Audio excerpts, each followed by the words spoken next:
the Security Chipmunks podcast, where we talk about the development of cybersecurity skills. To stay up to date in today's world, you need to be resilient. That's why, as Advanced Persistent Chipmunks, we keep chipping away at it. My name is Mig Sedna Johnson. My co host is Neil Smalley, and today we are joined by special guest Colin Lindberg. Colin, it's a pleasure having you here today. Thanks for having me. Great to be here. Yeah, absolutely. So, would you tell us about yourself and a little bit about what you do? Sure. I'm a career changer, but multiple careers. Started out as in culinary arts, went to Culinary Institute of America, had my own catering company for a little bit, jumped out of that, got into IT because I've actually been a computer guy my entire life, and found out that I make twice as much and work half as many hours, and I get benefits from doing IT work. And from doing that, I've done help desk for now two major aeronautics companies, one owned by the French government and the Boeing company. I've worked on cell phone towers, building them, installing them, engineering them, commissioning them, where it's taken me all over the country. Spent a year in Alaska doing that, spent some time in Hawaii doing that. Kind of done a little bit of everything and haven't really settled down in one specific area, only except for the past couple of years where I've really been going heavy into networking, IT networking, and most recently kind of trying to make the transition into cybersecurity by starting at WGU last July. Oh, that's very, very cool. So, are there any projects that you're currently working on? Right now, I'm in the pre-production phase for creating videos to help and assist new WGU students coming in, because the what I'm seeing is as we're getting new students joining every month, there's a lot of people that are career changers who don't really have much in the way of IT experience, but they're very enthusiastic. And I think that's the best thing that you can capitalize on. If you can get somebody while they're enthusiastic about a subject and, get them a little bit down the road, that you can keep that momentum going. And so what I'm trying to do with is create a video series where we can kind of make a tutorial and handholdy, if you will, for new students on how to get started in what some of us might consider really basic, simple things. But to the outside person, it was like, wow, that's Superman level stuff. And it could be, simple things as, hey, I'm a student at school. Do I have any access to free resources? What are those free resources? How can I utilize them? It could be like Windows licensing. It could be, discounts for Hulu or, Amazon Prime, small, low level stuff, but can ultimately lead into bigger things. And ultimately, I like to shape it into, hey, okay, now that you've taken advantage of all these free student resources, now let's get into the nuts and bolts of things. Let's figure out how we can start what I would call gamifying our learning. So really get into the big one that everybody likes to do is like hack the box or try hack me, right? They want to start to learn how to be a hacker man or person, woman, whatever you choose. It's one of those things that there's a little bit of a barrier to entry there, and unless you go through and read a lot of information, watch a lot of videos, you're still kind of just, I don't know where to begin. First couple of videos I want to tackle is how to create a VM setup on your computer across different platforms. So, Mac, Linux, Windows, as well as the different softwares and different implementations that you can use to do that. Like a really great one that I actually like to use is the Windows subsystem, and that got added to Windows 10 about 2 years ago. And you can go straight to the Windows Store right now and just type in Kali, Kali, and download an instance of Kali Linux on your machine, and it is running on your machine. You don't have to do any other VM. Yeah, that makes it a lot easier. Yeah, and then the nice part about it is that Kali, the offensive security, the people that distribute the Kali Linux distribution, even have a really, really wonderful walkthrough on how to set all of that up, as well as how to give yourself a desktop on top of that as well. So even if you're coming into this and you don't want to jump straight into command line, and Mm-hmm. you're a little bit scared of, being a keyboard warrior, you can still, start off with in a safe space with a desktop. And that's pretty much how I run most of the time whenever, I get into some of these CTF capture the flag challenges, Mm-hmm. or I'm working on these boxes, is I will pop out, different windows here and there of whatever I'm working on. So that way, I'm most comfortable in my Windows environment.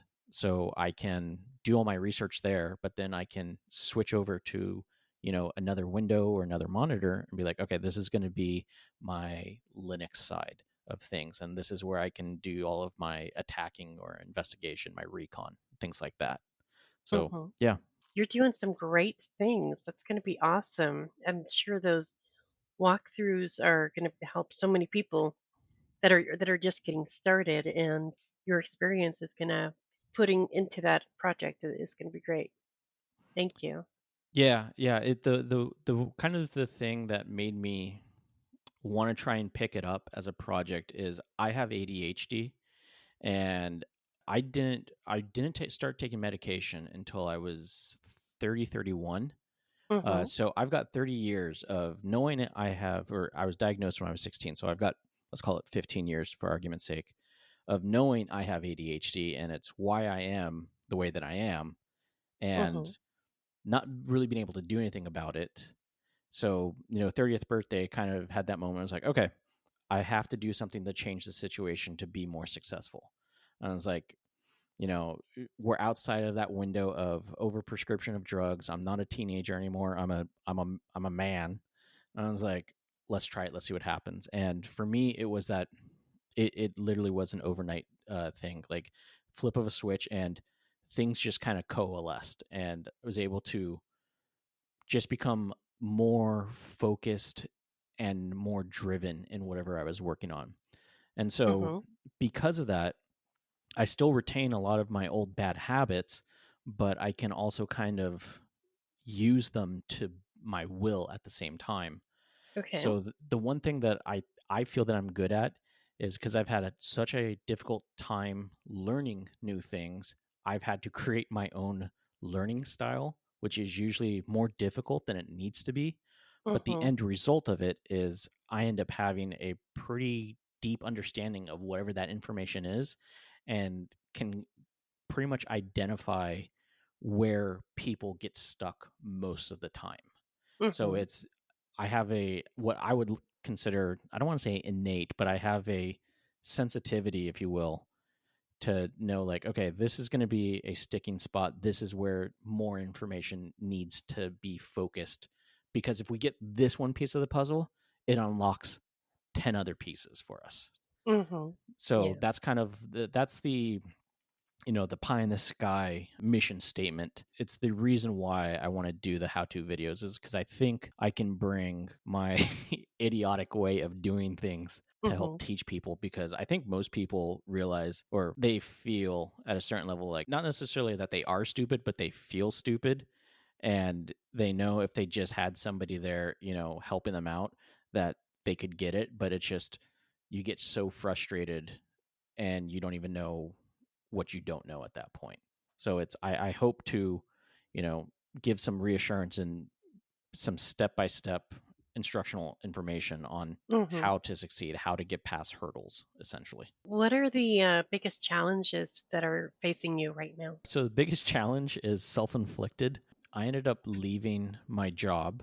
I was a contractor at Boeing, and it was a fine job. I wasn't doing enough work for me to stay active.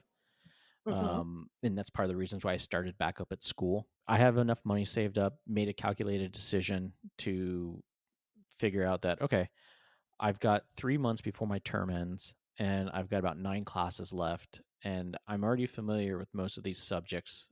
So I'm not learning them from a 0 point, but can I get these next classes done by the end of my term? So then that way I can get my second bachelor's, and then, move on to a cybersecurity job within, by the end of the summer. Okay, so you've got a really big goal. That's awesome. Do you have a idea of what type of job you want to go for? Or?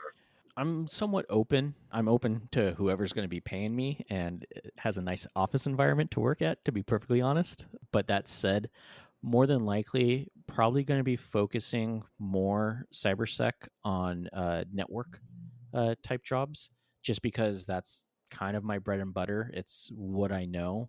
I mean, the nice thing about cybersecurity is that, there's a bunch of disciplines inside of it that are, you can kind of, depending on whatever your past is, you can either leverage that or focus there. Because it seems like, relatively speaking, cybersec falls into, let's say, three major categories, in my opinion, which is networking based, web based, and software based. Depending on what you're familiar with, it might make sense. For what I would say to people is, like, I've got a friend who is a very big software developer, and he's making the change as well right now. And so I wouldn't say for him, like, it makes sense to go into the networking side of thing, even though, like, if you enjoy it, hey, go follow that. But given what you already know and what your skill set is, it might make sense to, go software, but go uh, focus on cybersecurity software, or at least reverse engineering, understanding things like that, just to, play to your strengths. Unless you really like that challenge and you're that savant where you're like, okay, throw them in the deep end. Let's Right. just go. Let's see what Right. happens. I think learning networking can help you out in all those areas. Yeah. At the end of the day, I kind of approach it with the OSI model. Yeah, and I guess, to better clarify, when I say networking, what I'm trying to say is more on the enterprise side of things, so firewalls and encryption, or site-to-site encryption, VPNs, things like that. Because I did get some exposure to that working at Boeing, obviously, because they work with the Department of Defense. So, they have classified environments and they have an entirely separate security network team in place. But I totally agree with you. Yeah, networking, it's one of those things, it helps as a good foundation for a lot of things. So you talked about you want to get a job by the end of the summer. Hmm. So what does your dream job look like? Ultimate dream job, I'd be in New Zealand doing Ooh. cybersecurity. Oh, Uh, so cool. that's the 2-year goal. Mm-hmm. It was a 3-year goal until the pandemic happened. But yeah, I really like New Zealand and the lifestyle that they have, meaning that their work life balance is very amicable to the way I want to live my life. Fair amount of vacation time. Work is not the end all to be all, kind of how it is with us Americans, or myself as an American, because I have the propensity to become a workaholic, and I don't want to stop and put things down. So, the office forcing me to put things down, I think it would be beneficial. That's the pie in the sky. Right now, it's, I would say something as I really don't know, to be perfectly honest. It'd be nice to go get a government job, because I think that'd be a great resume builder. I'm looking actually into either moving to Salt Lake City, because the NSA has a bunker there, and a previous company I worked for works there, or All right. has headquarters there. At the Mm-hmm. same time, also looking at DC, because I have family that lives there, and I really like the area. Yeah, and there's a lot of cybersecurity jobs Yeah, in DC. exactly. And then, up until recently, I was looking in the PNW area, but it seems like uh, that Austin have kind of just been a bunch of California expats, which, nothing against, because I'm in the heart of California. I'm in Orange County. Okay. Um, but it seems like they've taken all the expensiveness of California with them. And Mm-hmm. I'd like to avoid that as much as possible. Yeah. So, that's kind of thing. Granted, DC is still, almost just as expensive as LA. It is what it Mm-hmm. is. Yep. Yep. I don't know. I like the green. I miss the Yep. green. Even just going over to the east side of Washington can be a little lonely. Yeah. No, and that's kind of the nice thing of where I live. I am 10 minutes from the beach on side streets, and I'm about an hour away from every other climate you could think of. So the desert's like 30, 40 minutes. Las Vegas is 3 hours away. The mountains are about an hour and a half away for skiing and stuff. Santa Barbara is like 2.5 hours away. San Diego is an hour and a half south. LA is 40 minutes to the north. I'm kind of lucky where I'm at. I got access to everything. We just get fires from time to time. Yep. It seems like definitely a common occurrence on the West Coast these days. Yeah. Do you have any common myths about networking that you'd want to debunk, or Oh any man, interesting networking misconfigurations that might not be apparent to a total newbie? it's kind of hard to say at this point because I'm in so long that I've kind of forgotten my newbie discovery phase, and I'm trying to rack my brain right now if there's things. The big thing, which is the early concept that it takes people a little bit of time to figure out, is the terminology, and really it's the network jargon that is used by non-networking people, confusing things. So what I mean to say by that is a subnet is the same as a network, but a subnet mask is not a subnet. So a subnet is a neighborhood. A subnet mask is the number of houses inside of a neighborhood. And so, previous job, I was working doing technical networking support for people who were audio video installers and had no networking knowledge. So it's having to, you know, very politely ask them information and then educate them at the same time, but doing so with a certain level of tact.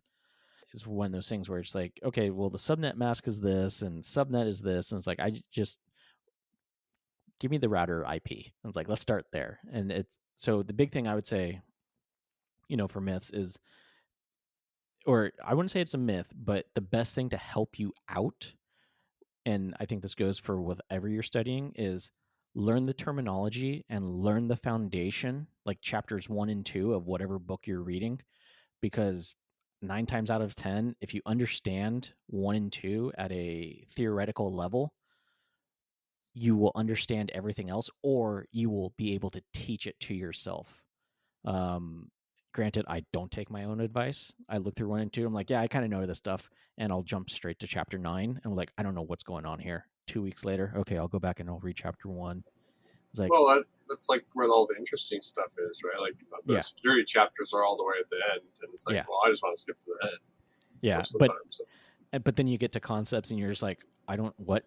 Like, how does this work? Wait a minute, how am I supposed to know this? And you're like, okay, hold on, let's, it's being able to acknowledge and reflect that, yeah, I really don't know what's going on here. I am a fool. Let me go back, let me educate myself, and let's see if after I read that chapter, come back, read chapter 9, does this make sense now? And the short answer is yes. It's just I have to fail before I can succeed. I can't just be smart and read chapters 1, 2, 3, 4 leading up to it. Absolutely. I definitely fill in the deep end a lot. I know if I'm like trying to read a request for comment Mm-hmm. or a white paper on some new attack or something, I end up having to do lots of background research and look stuff up a lot. I think you have to kind of get used to it in this field of not knowing what the heck is going on, but being willing to go out there and figure out what the individual components of it are. Yeah, I think the big thing really is that you have to get very comfortable with saying I don't know, and realize that you might say I don't know to people you don't want to say that to.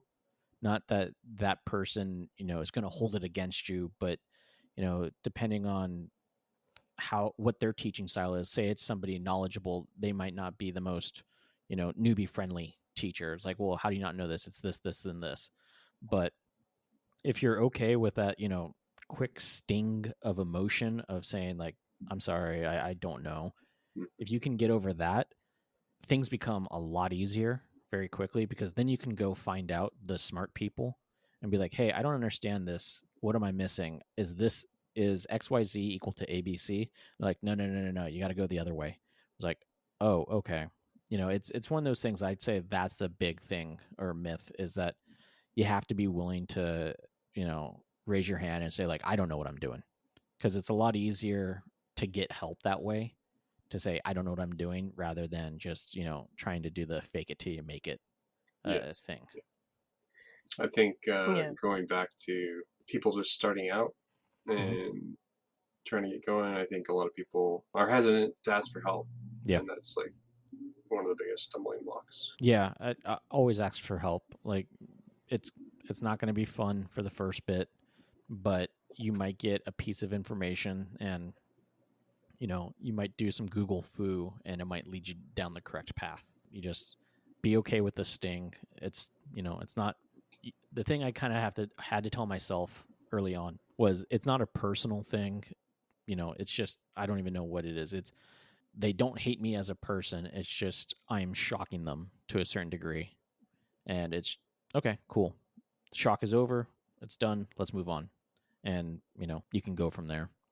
Outside of normal academic skills, what skills do you think are needed to be a good student or learner?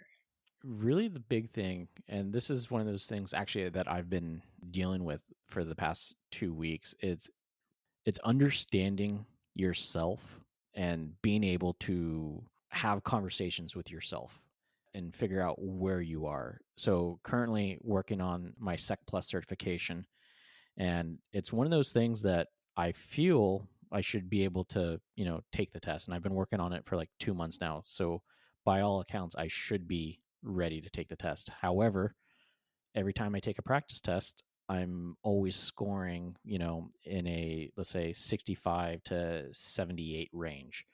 And it's one of those things where it's like, I know the material, but I can't get outside of that area. I want to be up in, above 85%, right? It took me really until this week to, come to terms and give myself permission that it's like, okay, this is taking longer than expected. That's fine. It's not necessarily a hard test, but it's not necessarily an easy test. And I was like, maybe you need to back off a little bit and clear your mind and do something else and focus on something else. And yeah, there was a day or two in there where I should have been studying and video games was on the docket. So that's what I did. But at the same time, it's one of those things where if I'm still not feeling like I am being successful or I'm making any type of meaningful progress, then I do a hard switch. And at WGU, it's actually very easy to do this, or I find it very easy to do this, is I just go straight to another class. Whatever class I have in my degree program, I'm like, okay, we're going here now. Like, we're stopping everything on this class because we're not making any headway.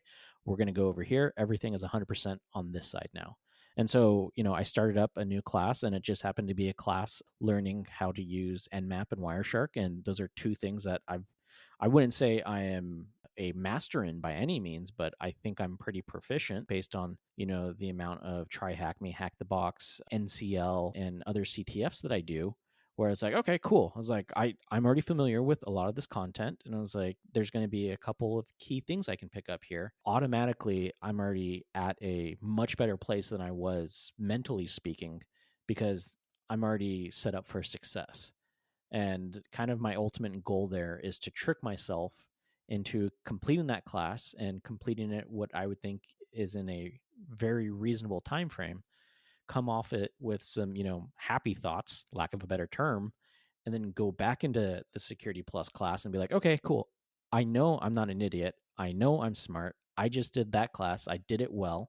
It's like, let's go back, fresh mind, fresh eyes, and let's reattack this class. And maybe something was clicked or something has shifted in my knowledge so I can go ahead and, get a better foothold than I did before. To kind of circle back around to the question is it's you really got to be in tune with yourself, and you have to be able to, step away from yourself and objectively, look at yourself as a third person. I was like, am I making good decisions here, or am I just following a schedule? It also helps to know what type of person you are. Like I'm not the type of person who can say every morning 7 a.m. to 11 a.m. I'm going to be studying. That's the only thing I'm doing for 4 hours. It's really, I was like, okay, when I eat and play with the cats, I'll like try and get in there around like 7:30 ish. It's figuring out what works for you, but then figuring out what works for you and how to make it work at the most effective way possible. And that's good advice. Like, be kind to yourself. If what you're doing isn't working and it's stressing you out, change paths for a bit and come back to it later. Yeah, and it's kind of hard because, or I don't want to say it's hard. What I'm trying to say is, of the friend group that I have of students at school, there's a couple guys that are just, they're all stars. Like, they're just like bing bang boom, they got things done instantly, and they have every CompTIA certification. I was like, oh, that class was easy, and it's okay. I know what that type of personality is. I've been in the world long enough. I know how and why they are successful, but I also know that's not me and that's not how I'm successful. So it's hard. The thing I have to tell myself quite frequently is we compare ourselves to the highlight reels of others. And it's one of those things where it's like, they're successful because I can only see what they're successful at. They're not telling me what they failed at. Now, if I ask them about it, they probably will. And I'd get a better understanding of their trials and tribulations. But for me, it's, I know everything I failed at, and everything I failed at is, 90%, where everything I've been successful at has only been 10%. It's being able to take a step back and internalize that they're successful just as much as I'm successful, and they fail just as much as I fail. But you can't compare yourself to someone else based on, what they've been doing and based on what you're doing. You have to just release that energy to get all new age. As Bruce Lee would say, be like water. Yeah, Right. I think those are all good points. Talking about And comparing yourself to others, one of our previous guests, Jolene, if you look at that from the outside, it's like, oh my goodness, 9 months, how is this even possible? But then you don't realize that she's doing, like 50 hours a week or whatnot. yeah, All this Yeah. work she's putting in. So She completed her degree in 9 months.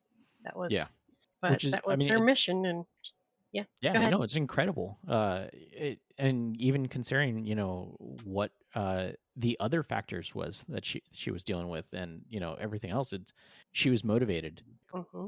She had a goal. She went for it, and boom, she knew how to make things work for her, and where to take those liberties. And that's kind of the key thing, is if you can know where you can bend the rules when you need to break the rules, that type of thing, things work out in your favor a little bit more. The one thing I want to also drop in here, one of my favorite quotes in my email signatures as well, and this is one of those things that grounds me a little bit, is the Nobel physicist Niels Bohr, who I believe once he got the Nobel Prize in physics, Heineken installed a tap to his house to always dispense beer for the rest of his life.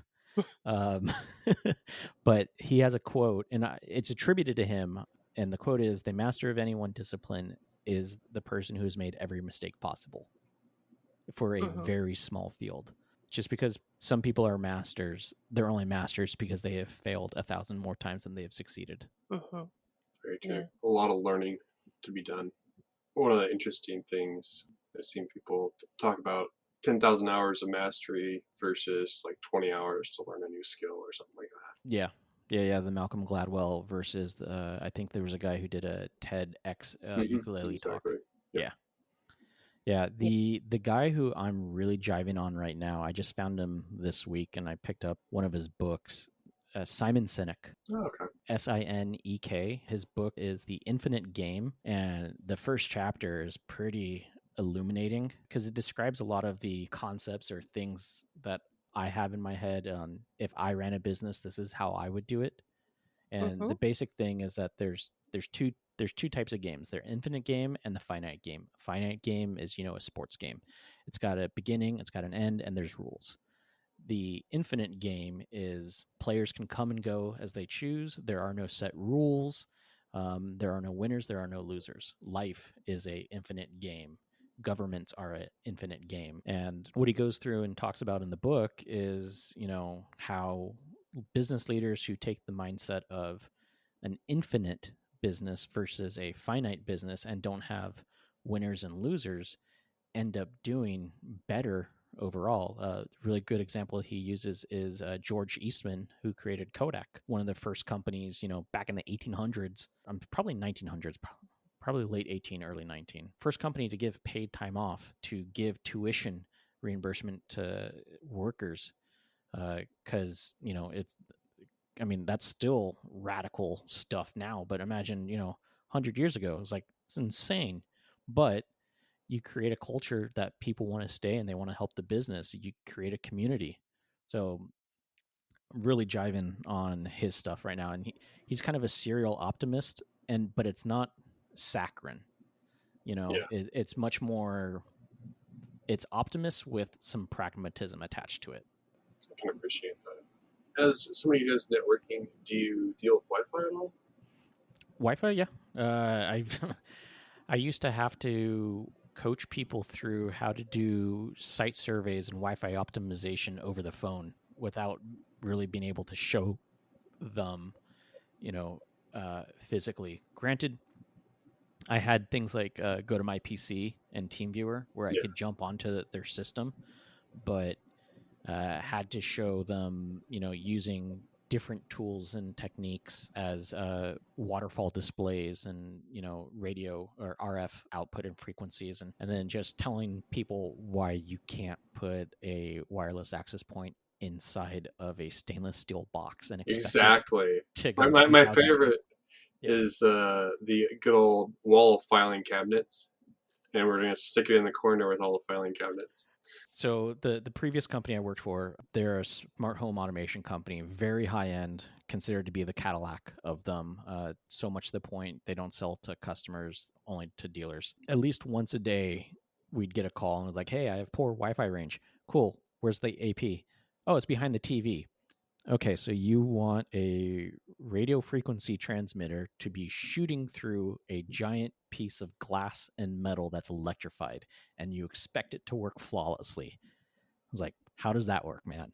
Yeah, there's a lot of that type of stuff, and it's just, some of it's fun, some of it. There were a couple of calls where I got to brainstorm with some of the guys. We're like, well, hey, how can I stop this Wi-Fi bleed from one room to the other? And the solution we end up coming up with was marine grade copper infused paint. So we could make a Faraday cage, because he didn't want the Wi-Fi bleed going through the floor from the basement to the first floor. And I was like, look, this should work. I can't say whether or not it will, but the concept of the Faraday cage is it's copper mesh and it's going to block stuff.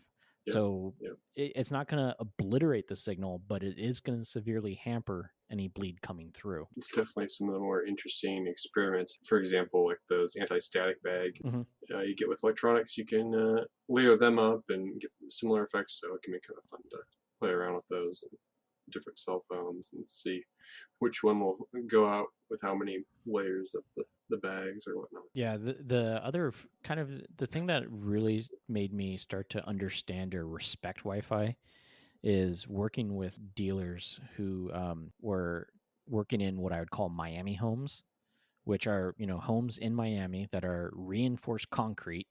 So, it's concrete with rebar in it. So a literal Faraday cage. And it's the sheer amount of access points they have to put inside of the building, because even from room to room, you won't get any bleed. And those are kind of the best and worst situations, because it's like, hey, just throw more access points into each room and you're going to be fine. But at the same time, hey, buy more products. It's going to be more Absolutely, expensive. absolutely. As far as doing this stuff on the fly, yeah, like all I've ever had is like Wi-Fi Analyzer or any of those other apps on my phone. Yeah, the one that I really like, and I think it's on the iPhone. It's definitely on Android, and it's been my go-to for at least 6-7 years. Is Net Analyzer. It gives you all of your information for your Wi-Fi, for your cell connection, as well as network information, and has LAN scan capabilities on it. You can do some ping tests, some NS lookup tests on there, and it's free. Very cool. And so, at a glance, if you just need quick information, it's there. It gives you the RSSI or signal strength for what you're doing, and you can switch between, the different Wi-Fi channels, or it will tell you what Wi-Fi channels, and you can also switch between the different frequencies, so the 2.4 and the 5. Very cool. Have you used the Fing app at all? Yeah, everybody, all the dealers used Fing and loved Fing, and nothing wrong with it. Just never used it because I think it was at the time it was all just iOS. It wasn't on Oh, Android. really? Okay. So it was like, okay, I was like, I like this, and at the same time, it's the other reason why we or I didn't use it is it's on it was on the person's phone, whoever I was helping, and if I'm helping you over the phone, I can't see that. Yep. So most of the time, my go-to for a LAN scan tool was like Advanced IP Scanner, just because it's cheap, it's free, and it's got a GUI, so the techs can use it. Whereas if the person had it on their computer, then I'd probably go straight to Nmap. But that was Right. a 1 in 1,000 type thing. Most Yeah. people didn't have that. Yeah. Like I just ended up using Fing half the time because before I realized I needed to actually reserve the lease for the DHCP lease for my Raspberry Pi. I would like it always changes every time I reboot my Pi, right? So then I Yep. run a Fing scan and like, oh, there it is again. Wait, where'd it go? Yeah, trust me, I still do that, and I'm running a pfSense with a intrusion detection system, prevention system. I'm the classic case of the mechanic who doesn't take care of their car for my home network, if Right. that makes sense. Right. I'm trying to be better, and in fact, I'm doing a little home project now where I've got a NAS, using TrueNAS, and I am trying to take all of the files off of that so I can rebuild it. Because when I first when I first built it, I just threw whatever hard drives I had laying around into it, so I got a mismatch of stuff. Now I've got some Western Digital red 3 terabytes that I'm going to throw in there to raid them out.